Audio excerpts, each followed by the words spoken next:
तो अब हम लोग बात कर रहे हैं आप लोगों से रिफ्रैक्शन के बारे में। तो यार रिफ्रैक्शन के बारे में अगर बात करें तो रिफ्लेक्शन और रिफ्रैक्शन में फर्क क्या होता है। रिफ्लेक्शन में लाइट एक ही मीडियम में ट्रेवल करती है और यहाँ लाइट दो अलग अलग मीडियम में ट्रेवल करती है।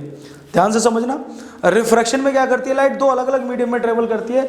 तो रिफ्रैक्शन की डेफिनेशन क्या आती है, व्हेन लाइट ट्रेवल। अच्छा एक और चीज, ये जो दोनों मीडियम्स होते हैं ना, इन दोनों की मीडियम की अपनी ऑप्टिकल डेंसिटी अलग अलग होती है। ऑप्टिकल डेंसिटी क्या होती है सब बात करेंगे, थोड़ा सा वेट करना। यानी इसकी डेफिनेशन क्या आती है, when light travels from one medium to another, when light travels from one medium to another,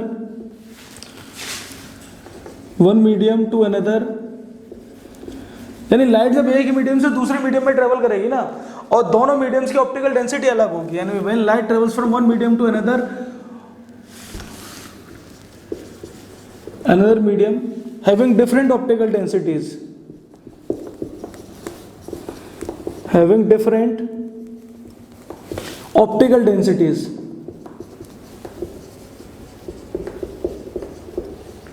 ठीक है।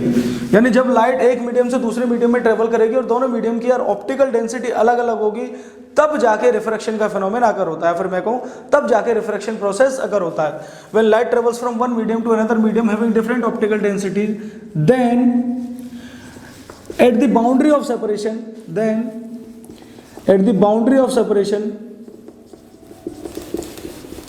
refraction occurs.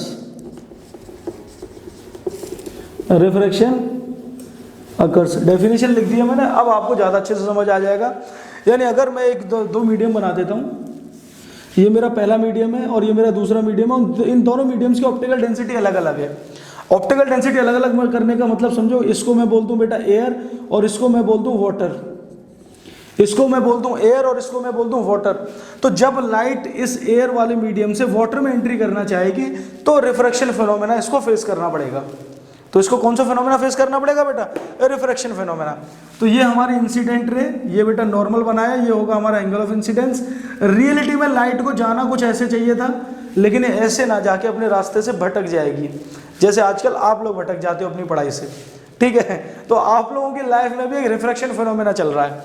तो होगा क्या, लाइट रे इनसे, ये हमारी इंसिडेंट रे थी, ये फर्स्ट मीडियम यानी एयर वाले मीडियम में से आई और वाटर में एंट्री करना चाह रही है, तो ये सीधी ना जाके अपने रास्ते से भटक जाएगी, और इस रास्ते के भटकने को ही रिफ्रैक्शन फिनोमेना बोला जाता है। तो इसको फिजिक्स की भाषा में जो डेफिनेशन है वो ये कहती है, when light travels from one medium to another medium having different optical densities. इस मीडियम की ऑप्टिकल डेंसिटी अलग है और इस मीडियम की ऑप्टिकल डेंसिटी अलग है। ऑप्टिकल डेंसिटी थोड़ा भारी से शब्द लग रहा है ना, कोई बात नहीं, एक और वर्ड यूज कर लेता हूं मैं ऑप्टिकल डेंसिटी की जगह बेटा, रिफ्रैक्टिव इंडेक्स। ये तो सुना सुना सा लग रहा है। यानी जब लाइट ट्रेवल करेगी दो अलग अलग रिफ्रैक्टिव इंडेक्स के मीडियम्स में, तो रिफ्रैक्शन फिनोमेना होगा, ठीक है। रिफ्रैक्शन फिनोमेना होता कहाँ है, रिफ्रैक्शन फिनोमेना होता है बाउंड्री ऑफ सेपरेशन पे। अगर मैं इसको नाम दे दूं एक्स वाई, तो एक्स वाई एक बाउंड्री है जो दो अलग अलग मीडियम्स को सेपरेट कर रही है। देखो एक्स वाई से ऊपर का मीडियम वाटर है और एक्स वाई से नीचे का मीडियम वाटर है, पहला एयर दूसरा वाटर, तो ये बाउंड्री ऑफ सेपरेशन कहा जाएगा एक्स वाई। तो रिफ्रैक्शन फिनोमेना इस ही बाउंड्री पे होता है। तो refraction phenomena occurs at the refraction occurs at the boundary of separation,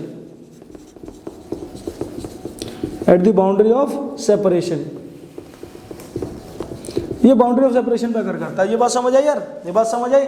तो जब भी लाइट एक मीडियम से दूसरे मीडियम में ट्रेवल करने की कोशिश करेगी और दोनों मीडियम्स की ऑप्टिकल डेंसिटी अलग अलग हो, तब जाके उसको रिफ्रैक्शन फिनोमेना का सामना करना पड़ेगा। चलिए, ये बहुत बेसिक सी डेफिनेशन थी। अब बात करते हैं ऑप्टिकल डेंसिटी के बारे में कि ऑप्टिकल डेंसिटी है क्या। ये यानी ये यार एक बात ध्यान रखना, ये ऑप्टिकल डेंसिटी ही ऐसी चीज है जो ये डिसाइड करेगी कौन रेयरर है और कौन डेंसर है, ठीक है। ये ऑप्टिकल डेंसिटी ही ऐसी चीज है जो डिसाइड करके बताएगी कौन रेयरर है और कौन डेंसर है। तो ठीक है, ऑप्टिकल डेंसिटी के बारे में बात करते हैं। ऑप्टिकल डेंसिटी, तो ऑप्टिकल डेंसिटी के बारे में आप ऐसा कह सकते हो, it is the measure of refractive index, यानी रिफ्रैक्टिव इंडेक्स को मेजर करती है। या फिर आप ऐसे समझ लो कि ऑप्टिकल डेंसिटी को रिफ्रैक्टिव इंडेक्स की टर्म्स में मेजर किया जाता है, जैसे आपको अच्छा लगे, ठीक है। आप ऐसा ही लिख लेते हैं सीधा, it measures in the term of refractive index, in the terms of refractive index, यानी रिफ्रैक्टिव इंडेक्स के टर्म्स में मेजर की जाती है यार, और यही डिसाइड करेगी कौन रेयर है कौन डेंसर है। चलिए ज़्यादा टाइम वेस्ट नहीं करते, सीधा सीधा रेयर और डेंसर के बारे में बात करते हैं। रेयर और मीडियम, यानी आपको कैसे पता पड़ेगा कौन सा मीडियम रेयर है? आपको कैसे पता पड़ेगा? कौन बताएगा कि रेयर कौन है डेंसर कौन है? तो रेयर मीडियम की सबसे पहली खासियत, इस मीडियम में लाइट तेज भागती है। इस मीडियम में लाइट कैसे भागती है बेटा? तेज भागती है। In rare medium light travels faster. Light बहुत तेज भागेगी बेटा रेयर मीडियम में, ध्यान रखना। और जहां लाइट तेज भागेगी यार, इसका बड़ी कर्री दुश्मनी है रिफ्रैक्टिव इंडेक्स से, यानी अगर वेलोसिटी तेज होगी तो रिफ्रैक्टिव इंडेक्स कम हो जाएगा। तो ध्यान रखना। रेयर मीडियम के बारे में क्या पता पड़ी? In rare medium light travels faster and it has low refractive index. खासियत पता पड़ गई रेयर मीडियम की, लाइट तेज भागेगी और रिफ्रैक्टिव इंडेक्स इसका कम होगा। और रिफ्रैक्टिव इंडेक्स को मेजर करते हैं बेटा म्यू से, यानी डिनोट करते हैं रिफ्रैक्टिव इंडेक्स को। किससे डिनोट करेंगे? म्यू से। कुछ बुक्स इसको एन से डिनोट कराती हैं, कुछ बुक्स इसको एन से डिनोट कराती है, पर अपन लोग इसको म्यू से डिनोट करेंगे। क्यों? क्योंकि मैं हमेशा म्यू से ही कराता हूं बच्चों को। मैं अपने इंस्टीट्यूट में म्यू ही पढ़ाता हूं बच्चों को। एन मुझे बढ़िया नहीं लगता कभी भी। ये भी कह सकते हो कि मेरा नाम है एन से, तो मैंने कहा सेम सेम हो जाएगा ना, कुछ बदलाव चाहिए, तो इसको हम म्यू से डिनोट करेंगे। तो इन रेयर मीडियम, अच्छा ऐसा नहीं है कि मैंने अपनी तरफ से बनाया, बुक्स म्यू से कराती हैं, ऐसा नहीं है कि ये मेरा अपना है, ये बुक्स कराती हैं सिर्फ। तो in rare medium light travels faster. अच्छा अगर लाइट तेज भागेगी तो कह सकते हो आप वेलोसिटी तेज होगी, तो ये वेलोसिटी हाई होती है और रिफ्रैक्टिव इंडेक्स बेटा कम होता है। ये साइन याद रखना बेटा, ये गोल्डन साइन है आपका, ये आपके बहुत क्वेश्चन सॉल्व कराएगा। यानी रेयर मीडियम में वेलोसिटी ज्यादा होगी, ये ऊपर की तरफ इंडिकेट कर रहा है ज्यादा और नीचे की तरफ इंडिकेट कर रहा है कम। यानी रेयर मीडियम कौन सा मीडियम होगा? जहां पे वेलोसिटी ज्यादा और रिफ्रैक्टिव इंडेक्स कम।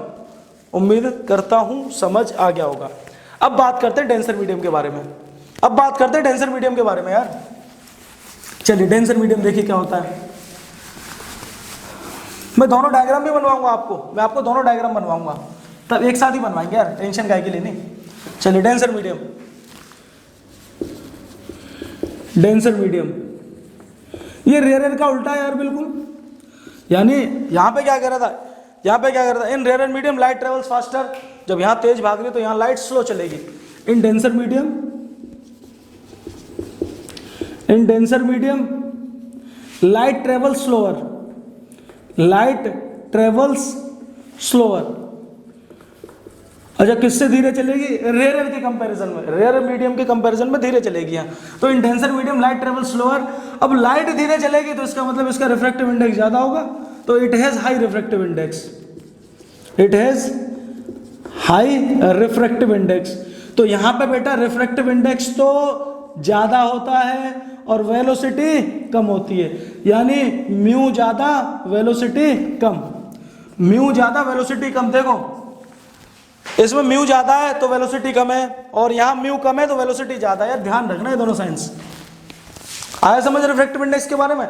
चलिए अब ऐसे नहीं आया ना, आप ऐसे समझो, आप अपने आप को अज्यूम कर लेना रे, जहां आप तेज भाग पाओ वो रेयर मीडियम, मतलब लाइट के केस में ना आप अपने आप को लाइट अज्यूम कर लेना कि आप लाइट बन गए हो। जहां आप तेज भाग पाओ वो रेयर मीडियम, और जहां आप धीरे भाग पाओ वो डेंसर मीडियम। चलिए दो एग्जांपल लेके बात करेंगे। पानी और एयर, यानी वाटर और एयर, आप तेज कहां भाग सकते हो? जवाब आएगा सर एयर में। तो एयर आपके लिए रेयर मीडियम और वाटर डेंसर मीडियम। क्लियर? मैं कहूं वाटर और हनी, आप कहां तेज भाग पाओगे? शहद में या पानी में? तो आंसर है सर पानी में तेज भाग पाएंगे। तो इस केस में वाटर आपका हो गया रेयर मीडियम और हनी हो गया डेंसर मीडियम। यानी कहने का तात्पर्य यह है कि ये कोई जरूरी नहीं है कि जो एक बार डेंसर बन गया वो लाइफ टाइम डेंसर बनेगा। डेंसर कौन है रेयर कौन है ये डिसाइड करेगा कंपैरिजन, कि आप कंपैरिजन किससे कर रहे हो। यार जरूरी नहीं है जैसे आपकी क्लास में दो कोई एक टॉपर है, जरूरी थोड़ी है वो हमेशा टॉप करे। अगर कोई उससे होशियार बच्चा आ जाएगा वो टॉप कर देगा। तो वही फंडा रेयर मीडियम और डेंसर मीडियम का है। चलिए कंपैरिजन करके बताता हूं आपको, टेंशन नहीं लेनी यार, मैं आपकी रे ऑप्टिक्स बहुत अच्छी कराने आया हूं। अब देखो मैं कहूं एयर, मैं कहूं वाटर, एयर आपका क्या हो जाएगा, देखो ना, अज्यूम करो आप तेज कहाँ भाग सकते हो, आप वाटर एयर में तेज भाग पाओगे, तो ये आपका हो गया रेयर मीडियम और वाटर हो गया डेंसर मीडियम। ठीक है, पहला कंपैरिजन। अब देखिए वाटर और हनी, वाटर और हनी, आप तेज कहाँ भाग पाओगे, वाटर में या हनी में? आप कहोगे सर हम तो वाटर में तेज भाग लेंगे, तो ये आपका रेयर मीडियम और ये डेंसर मीडियम। अरे यार ये तो क्या हो गया, वाटर तो आप डेंसर कह रहे थे, ये तो रेयर बन गया। वही तो मैं समझा रहा हूं कि ये कोई जरूरी नहीं कि जो एक बार रेयर मीडियम बन गया वो हमेशा रेयर मीडियम रहेगा, कोई भी रेयर हो सकता है, कोई भी डेंसर हो सकता है। कौन डिसाइड करेगा? कंपैरिजन, कि आप कंपैरिजन किससे कर रहे हो। चलिए एक तरफ ले लेते हैं हनी और एक तरफ ले लेते हैं बेटा ग्लास, एक तरफ ले लेते हैं हनी, एक तरफ ले लेते हैं ग्लास। आप तेज कहां भाग पाओगे, हनी में तेज भाग लोगे, हनी में तेज भाग लोगे, तो ये आपका रेयर मीडियम, ये डेंसर मीडियम। आया समझ? रेयर मीडियम कौन होगा? अच्छा, जिस चीज में आप तेज भाग पा रहे हो ना, जिस चीज में आप तेज भाग पा रहे हो वो आपके जितने भी रेयर इनका रिफ्रैक्टिव इंडेक्स भी कम होगा, आप चेक कर लेना एक बार। चलिए अब बात करते हैं रिफ्रैक्टिव इंडेक्स के बारे में प्रॉपरली। आपके एग्जाम में क्वेश्चन आता है रिफ्रैक्टिव इंडेक्स के। तो रिफ्रैक्टिव इंडेक्स दो तरीके का है हमारा, रिफ्रैक्टिव इंडेक्स हमारा दो तरीके का, एक तो है आपका एब्सोल्यूट रिफ्रैक्टिव इंडेक्स और एक है आपका रिलेटिव रिफ्रैक्टिव इंडेक्स। दोनों के बारे में बात करेंगे और यकीन मानिए इतना अच्छे लेवल पे तैयार कराऊंगा आपका रिफ्रैक्टिव इंडेक्स कि कभी नहीं भूलोगे। पूरी क्लास में सबको समझाते घूमोगे, देख भाई यार रिफ्रैक्टिव इंडेक्स समझाऊं तुझे। चलिए तो रिफ्रैक्टिव इंडेक्स की बात हम लोग आपसे करें तो रिफ्रैक्टिव इंडेक्स दो तरीके का होगा, एक तो होगा आपका एब्सोल्यूट रिफ्रैक्टिव इंडेक्स और एक होगा रिलेटिव रिफ्रैक्टिव इंडेक्स। तो रिलेटिव तक पहुंचने के लिए पहले आपको एब्सोल्यूट रिफ्रैक्टिव इंडेक्स समझना पड़ेगा कि एब्सोल्यूट रिफ्रैक्टिव इंडेक्स होता क्या है। या जनरली जैसे जो बात की जाती है ना कि what is the refractive index of water, what is the refractive index of air, या what is the refractive index of glass, ये एब्सोल्यूट रिफ्रैक्टिव इंडेक्सेस की बात चलती है। कौन से रिफ्रैक्टिव इंडेक्सेस की? एब्सोल्यूट रिफ्रैक्टिव इंडेक्स की। तो मैं आपको दो चार सर्टेन, यानी आप याद रखिए जो न्यूमेरिकल्स में जरूरत पड़ेगी।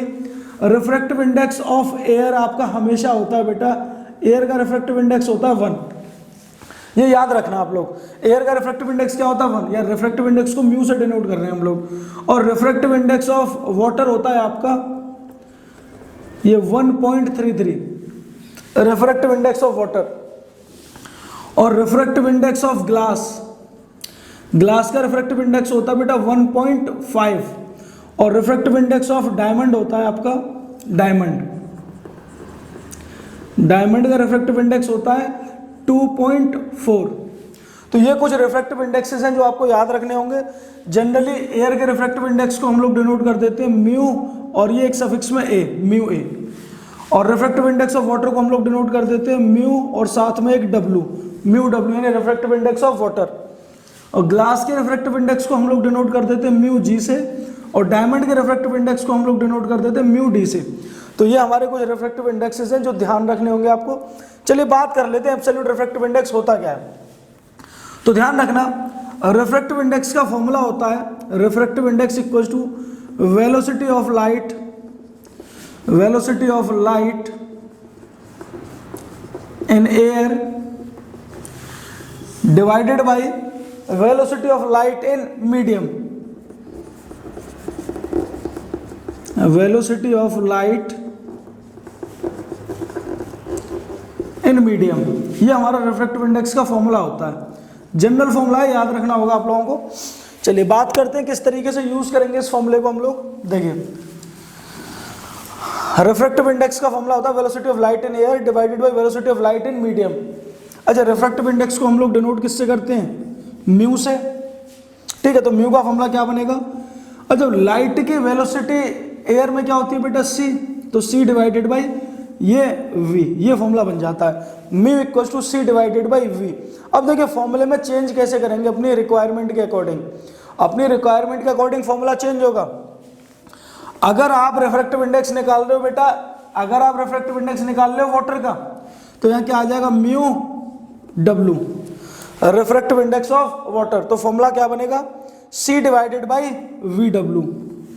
आया समझ? कुछ एक और फॉर्मूला लिखता हूँ, समझ आएगा। अगर आप रिफ्रैक्टिव इंडेक्स निकाल रहे हो ग्लास का, तो mu G equal to C divided by V G. यानी कहने का तात्पर्य है कि जिस मीडियम का आप लोग रिफ्रैक्टिव इंडेक्स निकालना चाह रहे हो, सी को स्पीड ऑफ लाइट से डिवाइड कर दो उस मीडियम में। जैसे आप ग्लास का रिफ्रैक्टिव इंडेक्स निकालना चाह रहे हो तो C divided by velocity of light in glass. अगर आप रिफ्रैक्टिव इंडेक्स वाटर का निकालना चाह रहे हो तो C divided by velocity of light in water. अगर आप मान के चलो डायमंड का रिफ्रैक्टिव इंडेक्स निकालना चाहते हो यानी म्यू डी, तो फॉर्मूला बनेगा C divided by velocity of light in diamond. ये हमारा जनरल फॉर्मूला है, इसी को बोला जाता है एब्सोल्यूट रिफ्रैक्टिव इंडेक्स। उम्मीद करता हूँ समझ आया होगा एब्सोल्यूट रिफ्रैक्टिव इंडेक्स। अच्छा, रिलेटिव रिफ्रैक्टिव इंडेक्स ना दो मीडियम्स का कंपैरिजन करते हैं। रिलेटिव रिफ्रैक्टिव इंडेक्स दो मीडियम्स का कंपैरिजन करते हैं। जैसे मान के चलो कि कोई लाइट का वाटर से ग्लास में ट्रेवल करती है, यानी इनिशियली वो वाटर में थी, वो ग्लास में जंप कर देती है। तो जब इस तरीके के क्वेश्चंस बनते हैं तो ध्यान रखना वो क्वेश्चन आपका रिलेटिव रिफ्रैक्टिव इंडेक्स का होता है। रिलेटिव समझने के लिए आपको पहले एब्सोल्यूट रिफ्रैक्टिव इंडेक्स जरूरी है समझ में आना, अदरवाइज आप रिलेटिव नहीं समझ पाओगे। एब्सोल्यूट रिफ्रैक्टिव इंडेक्स क्लियर हुआ? आप लोग नोट कर लो, रिलेटिव रिफ्रैक्टिव इंडेक्स पे चलते हैं। बहुत सिंपल है यार ये सारी चीजें, पता नहीं क्यों आप लोगों को इतना डर लगता है इन चीजों से। रिफ्रैक्टिव इंडेक्स, अब हम लोग रिलेटिव की बात करेंगे। कौन सा refractive index? Relative refractive index. Relative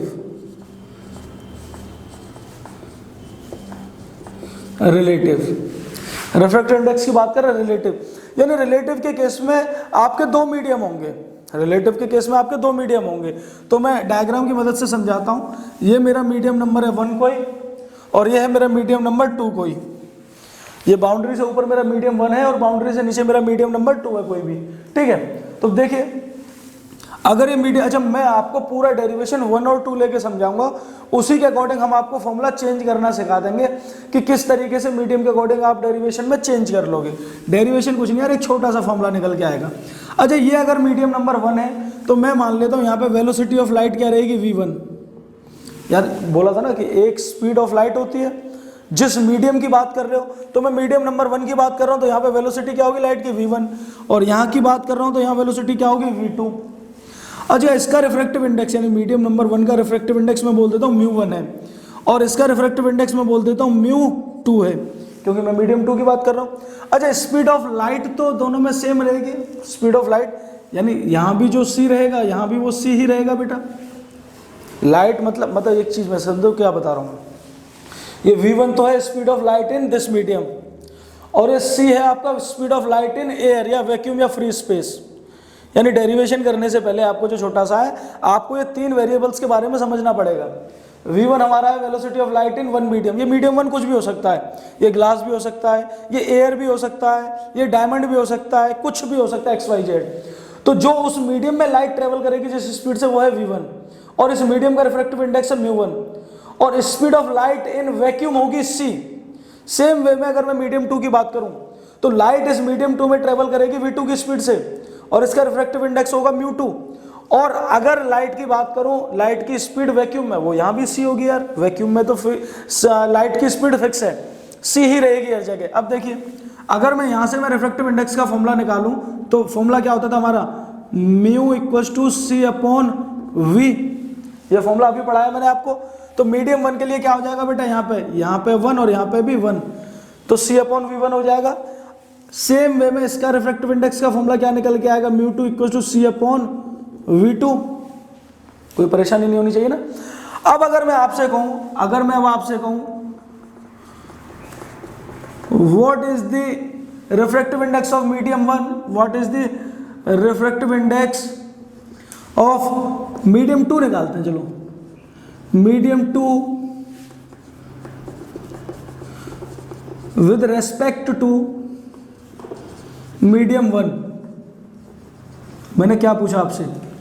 अब मैं रिलेशन की बात कर रहा हूं, मैं रिलेटिव रिफ्रैक्टिव इंडेक्स की बात कर रहा हूं। ये मैं आपसे कह रहा हूं what is the refractive index of medium 2 with respect to medium 1। तो ध्यान रखना, जो चीज रेस्पेक्ट में जाती है वो नीचे चली जाती है। तो मैं आपसे क्या बात कर रहा हूं? मैं इनडायरेक्टली आपसे μ2 बाई μ1 की बात कर रहा हूं।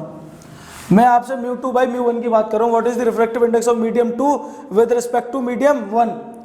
मैं आपसे बात कर रहा हूं μ2 बाई μ1 की। तो देखिए μ2 बाई μ1 की वैल्यू क्या हो जाएगी? μ2 की वैल्यू मेरे पास क्या है? c upon v2। तो ये c अपॉन v2, और होल का डिवाइड μ1 की वैल्यू क्या है मेरे पास? c upon v1। डिवाइड से मल्टीप्लाई में जाने के लिए क्या हो जाएगा, ये μ2 upon μ1 equals to c upon v2 into v1 upon c। बेटा c से c कैंसिल आउट, c से c कैंसिल आउट, तो μ2 बाई μ1 की वैल्यू क्या आ गई हमारे पास, ये आ गई बेटा v1 बाई v2। यानी अब आपका हो गया what is the refractive index of medium 2 with respect to medium 1। इसे आप रीड करोगे refractive index of medium 2 with respect to medium 1 और इसकी वैल्यू आएगी v1 अपॉन v2 के बराबर। और कुछ बुक्स इसको कैसे लिखती है बेटा, ये वाली टर्म को इसे लिखती है μ2 1। इसका मतलब ये होता है, इसे क्या रीड करोगे, refractive index of medium 2 with respect to medium 1, और इसे हम लोग ऐसे भी लिख सकते हैं। तो μ2 बाई μ1 की वैल्यू आ गई v1 अपॉन v2। अरे आप रिलेशन देखो ना, हमारे पुराने कॉन्सेप्ट काम करते रहे। मैंने क्या बोला था कि जिस मीडियम का रिफ्रैक्टिव इंडेक्स ज्यादा होगा, अच्छा रिफ्रैक्टिव इंडेक्स ऑफ वेलोसिटी आपका इनवर्सली प्रोपोर्शनल होते हैं। मैंने बताया था ना कि अगर रिफ्रैक्टिव इंडेक्स ज्यादा है तो वेलोसिटी वहां पे कम हो जाएगी, और अगर रिफ्रैक्टिव इंडेक्स कम है तो वेलोसिटी वहां पे बढ़ जाएगी। ध्यान रखना, रिफ्रैक्टिव इंडेक्स और वेलोसिटी इनवर्सली प्रोपोर्शनल होते हैं। तो यहाँ से भी तो रिलेशन निकल के आ रहा है। देखो ये चीज, अगर μ2 ऊपर आ रहा है तो v2 नीचे जा रहा है।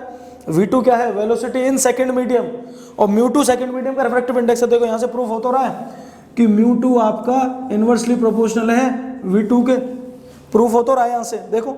और यहाँ से एक और प्रूफ हो रहा है कि μ1 जो है इनवर्सली प्रोपोर्शनल है v1 के। हो गई ना ये दोनों बात प्रूफ। तो ये आपका रिलेटिव रिफ्रैक्टिव इंडेक्स। अब देखिए आप किसी भी रिफ्रैक्टिव इंडेक्स को कैलकुलेट कर सकते हो इस तरीके से।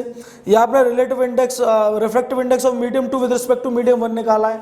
और अगर आपसे बोला जाए what is the refractive index of medium 1 with respect to medium 2, यानी आपसे ये पूछा जाए μ1 अपॉन μ2, तो क्या हो जाएगा v2 अपॉन v1। याद रखने की सिंपल सी ट्रिक, अगर यहाँ 1 आएगी चीजें तो यहाँ नीचे पहुंच जाएगी वो 1 वाली, यहाँ 2 आ रही है नीचे तो 2 वाली चीजें ऊपर पहुंच जाएगी। अब एग्जाम में क्वेश्चन 1 और 2 लेके नहीं होगा ना, एग्जाम में क्वेश्चन होगा ग्लास वाटर, ग्लास का या वाटर का, या वाटर का या डायमंड का, ठीक है।